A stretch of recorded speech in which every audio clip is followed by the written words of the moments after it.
مراجعت و پیام من برای روزخوران است، آنهایی که در ماه شریف رمضان احترام روزه و روزداران را شکسته در کوچه و بازارها آشکارا و در پیش چشم مردم میخورند و مینوشند و بی پروا این گناه بزرگ را انجام میدهند.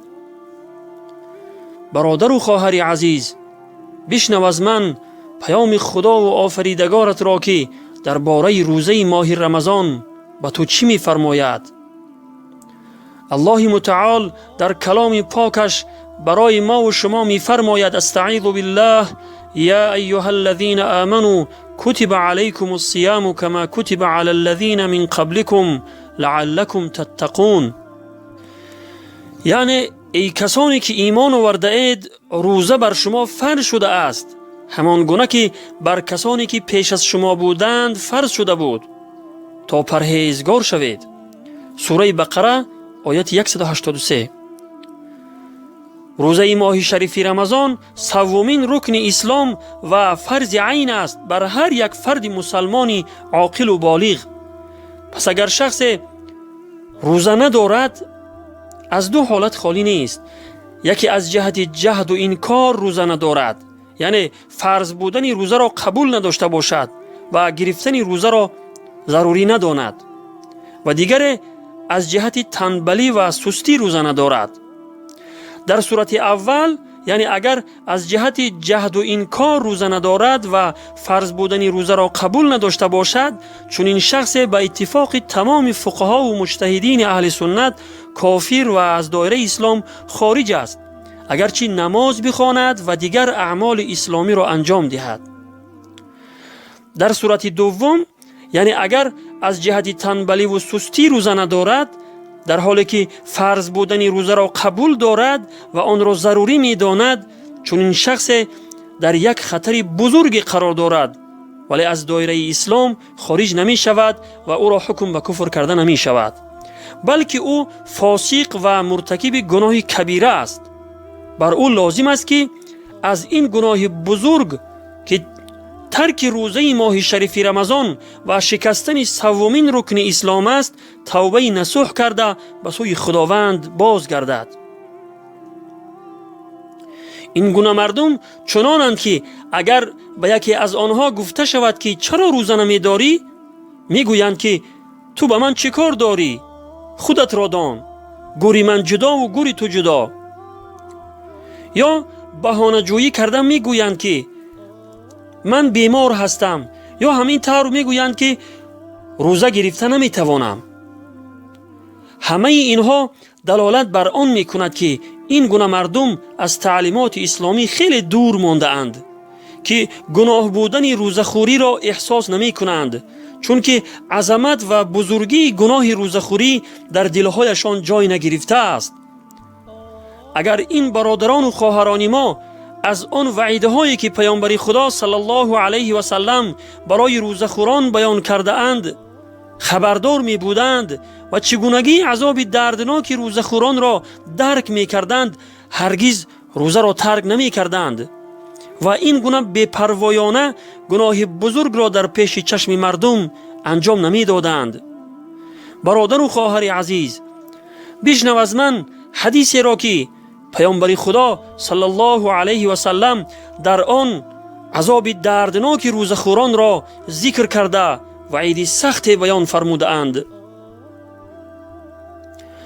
از ابو امامه باهلی رضی الله عنه روایت است که فرمودند پیامبر خدا صلی الله علیه و سلم را شنیدم که می فرمود وقتی من خواب بودم، دو مرد به نزدم آمده از دو بازویم گرفتند و مرا به نزد کوه خوفناک بردند که برآمدن آن خیلی دشوار بود. و من گفتم که برآمدن نمیتوانم. گفتند که ما برآمدن را برایت آسان میکنیم. پس وقتی که به بالای کوه برآمدیم، آنجا آوازهای شنیدم. گفتم این چه آوازهایی است؟ گفتند این ناله و فیغان دوزخیان است. بعد از آن گذشته رفتیم. آنگاه مردمی را دیدیم که از رگ غفصی بالای پاشنه پایه‌هایشان آویزان و هر دو طرف دهانهایشان دریده و خون می چکید. پس گفتم که اینها کیستند؟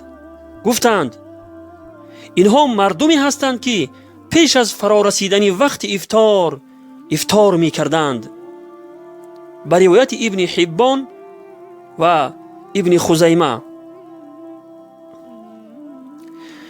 برادران و خواهران عزیز، این است عذاب شخصانی که روزه داشتند ولی پیش از فرارسیدن وقت افطار قصداً افطار کرده روزهشان را فاسد کرده اند. پس چگونه است حال کسانی که اصلا روزه نمی دارند و این گناه بزرگ را در پیش چشم مردم انجام می دهند؟ پناه به خداوند از این گونه عذاب و عقوبت دردناک. برادر و خواهر عزیز، وقتی در روزهای رمضان روزه ماه شریف رمضان را در پیش چشم مردم بی پروایانه میخوری و پروای آخرت نداری، بترس از غضب و عذاب پروردگارت.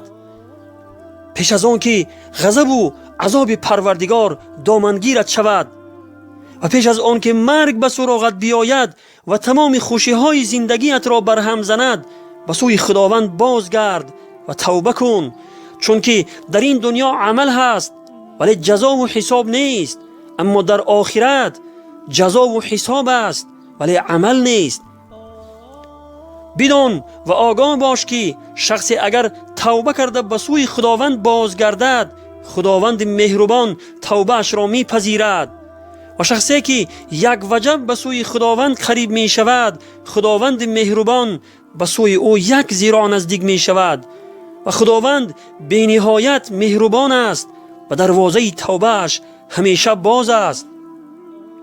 اگر واقعا می دانستید که روزه ماه شریف رمضان آسانی، انس و راحت، فیض و برکات و قریبی جستن به خداوند است، هرگز روزه را ترک نمی کردید. برادر و خواهر عزیز، در این سخن پروردگارت کمی اندیشه کن که بعد از بیان فرضیت روزه چی می فرماید؟ استعیذ بالله یرید الله بكم اليسر ولا یرید بكم العسر. یعنی خداوند برای شما آسانی می خواهد و برای شما دشواری نمی خواهد.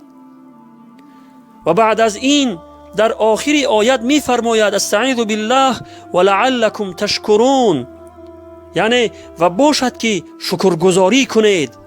پس این روزه ماه شریف رمضان واقعا یک نعمتی هست که مستحق شکر است و از همین جهت بود که بعضی اهل سلف صالحین آرزو می کردند که تمام سال روزه باشد.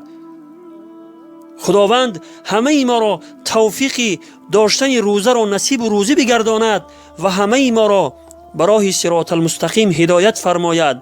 و السلام علی من اتبع الهدى. از گناه و معصیت ها خسته و درمانده ایم، ماه عفو بخشش رحمان کجا هستی؟ بیا